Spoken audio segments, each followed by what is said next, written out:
MU Health, Dr. Aaron Gray. You can find them on Twitter. It's at MU Health. And you've actually got a Twitter as well out there, don't you? Yep, at Mizzou Sports Doc. Okay.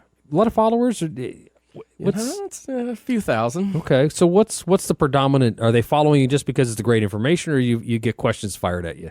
I think a lot of it is just kind of updating on current sports medicine topics, and sometimes commenting about injuries that happen or relaying current research or kind of just anything that's interesting.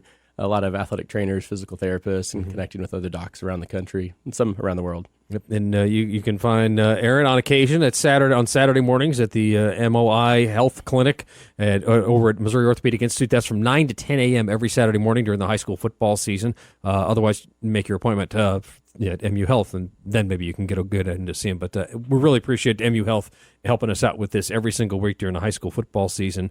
A couple of different topics out there, and let's start with something that you said that you really like, and that's kneecaps. I like them too. I prefer when they're lined up with the rest of the leg like they're supposed to be, but Patrick Mahomes last week, dislocated kneecap. You can see it as we were blessed with because of HGTV now.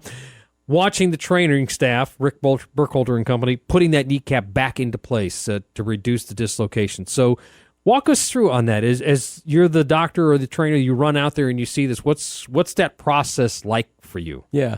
So immediately when you run out there, well, first of all, it's the athletic trainer, usually that's out there. The doc is kind of standing on the sideline. And when you have some type of a signal or big wide eyes is when you head out there. And so initially, obviously, it's talking to the athlete and seeing, what happened or where does it hurt. And in that situation, it's probably evident pretty quickly. Like as soon as you get to a knee like that, usually the knee is bent and there's just the kneecap is literally on the outside of the knee. And so it's kind of unusual. I kept looking back to trying to figure out the exact mechanism when he was sneaking that ball. Usually it's kind of a cutting, non-contact injury. Often how we think about some ACL injuries happen. It's kind of unusual in the professional footballer. You just really don't see him that much. We see him a lot more in our youth athletes. But it was very evident when the athletic trainer was straightening his leg, and you could see it pop right back over. And so most athletes, when it happens, a athletic trainer doctor is not the one to pop it back into place, because literally if you straighten your leg, I would say probably 80 to 90% of the time it pops back in automatically, which is different than a lot of dislocations. Is it an on-field orthopedic emergency? Because earlier in the season you had Tyreek Hill with the dislocated collarbone, but it was dislocated inward as opposed to out. So is it in that same category, orthopedic emergency, or we're like, okay, let's get this treated on the field, and then we'll make our way to the X-ray and all that? Mm-hmm. Yeah, this is not an emergency, and it also is really important to use the proper terms. And so, if you hear knee dislocation, so that is a catastrophic emergency. Yeah, that's a problem. Yes, and so that's like I think Willis McGahee a few years ago. Those are the really bad ones, and so that is an emergency. Because you can sometimes injure nerves or blood vessels. Yeah, because I was thinking there was a tight end for the Chicago Bears a couple of years ago that had that, and Teddy Bridgewater. Mm-hmm. Yes, and so a kneecap dislocation is not. It can obviously cause problems, as we're seeing with Mahomes, but it is not an emergency. And so usually when that's popped back in, the athlete feels a lot better. It kind of in the days after, a lot of times it's kind of like what happens when you have an ACL injury. A lot of times you'll have a lot of swelling. It's always going to hurt to kind of bend it, because anytime you bend your knee, obviously that kneecap is sliding in that groove. And so on an MRI, usually what we see, it's kind of an interesting bruise. Usually it's the inside of the kneecap and that's bruised, and then the outside of the end of the thigh bone or the femur. And it's actually, we call it a kissing lesion, because that inside of the kneecap literally jumps over and then kisses that outside. And so you see this interesting bruise. And so, in situations where there's minimal damage, then all the cartilage looks good inside. The ligaments on the inside of the knee, so not the ACL, not the MCL, but one that's much smaller that holds the kneecap over, called the MPFL. Sometimes it can get stretched, but so hopefully in good cases it's maybe just a little stretched, but no significant damage other than some bruising and some swelling. And so the Chiefs athletic training, medical staff is top notch. As we've seen, how they've been able to get injuries back. And so it's definitely was, when I saw it happen, I'm like, he could be out the year or it could be a few weeks, and it looks like it's going to be less. So. If you don't take the proper time to heal for an injury like this, what are some of the common things or some of the major things that you can see as a result of it? Yeah, and that's a great point. And any time that we're dealing with any athlete, but especially an elite athlete, really making sure that they're aware of kind of the risks, going back, and potentially going back too soon. And so it's always a really fine balance. And so anytime that you've dislocated your kneecap, you're at higher chance of dislocating it again in the future, just because things are a little bit stretched out. You had that possibility once, you've stretched things a little bit, and so it's never going to be quite as tight. And so, I think with him, I'm sure the staff is, making sure that you'd want to see somebody swelling good. You want to make sure that they'd be able to run smoothly, that they're not really limping. And then it's hard with kneecap dislocations because you can't really brace them, you can there's some braces that attempt it, but you can still dislocate your kneecap even in a brace. And so it'll be interesting to see what decisions the team makes as far as, bracing and how rapidly he gets back. Because if you do have a bruise in the bone, you can't accelerate that healing. You just have to let, the only thing is time for that to heal. Dr. Aaron Gray with us here on The Closes, our MU Healthcare segment. Don't forget to check out their free clinic on Saturday mornings from 9 to 10 a.m. over at Missouri Orthopedic Institute. It's a great opportunity for you to get in there. If something doesn't look right, feel right, or sound right, if you're talking to your athlete, get them on over there. It's especially important with concussions. Get that addressed early. Interesting piece in the Columbia Missourian, and you're right there on the front picture with with a medical student Abdullah Naj, using Connect for helping with the rehab from ACL surgeries. How'd you stumble into that one? Yeah, so we try to use kind of innovative technology, and a lot of what I try to do is find inexpensive technology that kind of can replicate fancy technology. Mm-hmm. So a lot of people have seen in some motion analysis labs where they put little bitty white kind of little dots on people and they move and you can track them. And so the Microsoft Kinect, this is the same thing that kids use to play video games on the Xbox. We actually use it to measure knee angles when athletes jump off of a box and jump up like they're kind of exploding for a basketball rebound. And so it's one of many different tests that we use as athletes are recovering from an ACL reconstructions. We kind of monitor their progress.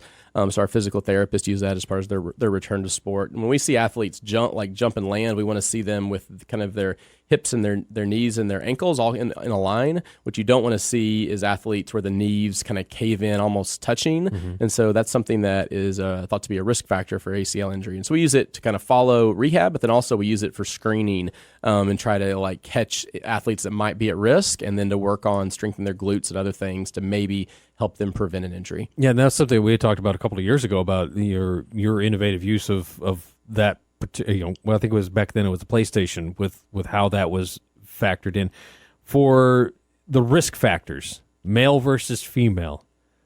What are the primary risk factors on an ACL if you're a male versus a female? Mm-hmm. Yeah, we did a study a few years ago where we surveyed Missouri high school soccer coaches from around the state to look at ACL injuries. And we saw that in Missouri high school soccer players, that girls had about 2.6 times increased risk of tearing their ACL compared to males at that time. And so some of the risk factors that are thought to be is as kind of after girls go through puberty, their glutes often are kind of weak and their hamstrings are weak, or they don't fire them. And so what happens is often when they go to land or cut, the knees kind of cave together, and often they kind of land more with stiff legs, with the knees more straight rather than bent, softer, more absorbing. And so it puts a real quick force through the ACL, and sometimes it's just too much and the ACL ruptures. So do they have to relearn how to jump and land? So a lot of it is, retraining the muscles. Okay. And so trying to get a lot of core strength, glute strength, hamstring strength. And so, working with a good physical therapist, athletic trainer, strength and conditioning coach, you can really do preventative exercise that target those. If you're a parent or athlete, you're like, ooh, I want to know more about this. So the FIFA 11 Plus is an injury prevention program that was developed by FIFA, the International Soccer Governing Agency. It's one of the good things that they've done over the years. And so it's really a great free program online. There's a lot of videos that show you how to do this program, and it's a lot of these strengthening exercises that we talk about. Well, they certainly had a lot of money to invest in something like that one. As we continue to cast more shade on FIFA, I could play the drop as well, but I'm not going to do that. The Connect piece, by the way, folks, if you're curious about it, it was in the Columbia Missourian on July 26th of this season. Drew Berry wrote the piece with your help there as well. What did Microsoft think about this? Yeah, so we actually talked to them a few years ago and like, hey, can we get some funding to develop it? And their approach was, we've built this, you do what you can with it. And so they actually do. They have just released a new version of the Kinect that we have. It's even smaller, and it's the hardware is much better. And so my colleague, Dr. Trent Guess, who runs one of our motion labs, we literally got it a few weeks ago, and so we've just started playing around with it. And it's actually not for video game systems; it's for people like us, and artists, museums, different art installations, or different things that people are using it for. And so we're excited to test it out. And Dr. Aaron Gray with us here, and we're going to wrap up with a common thing that we hear everywhere, and I don't care what level of sports you're at, you're going to hear it: sprains and strains, pulls and tears, and grade 3 and all the rest of it. So walk us through as quick as you can for the layperson of sprain, strain, pull, tear, and how you as a physician differentiate one from the other. That's a great question. So the way that I remember it and that I teach is that a strain with a T, that is a tendon. And so if you go back to your anatomy classes and hopefully in high school,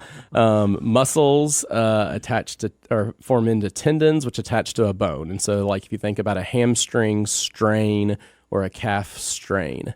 And so that's T for tendon. And so the other is sprain. And so I think of an ankle sprain. And so sprain is a ligament that is injured. And so ligaments connect different bones.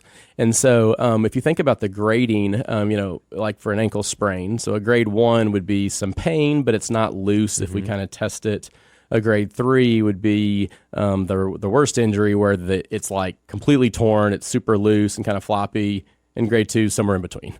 And so, and then muscles are a little bit different. Sometimes we grade those based on MRI findings. Okay. But you would think grade 3, really bad, grade 1, not that bad. And then strain is for tendons. So there will be a quiz after the show on that.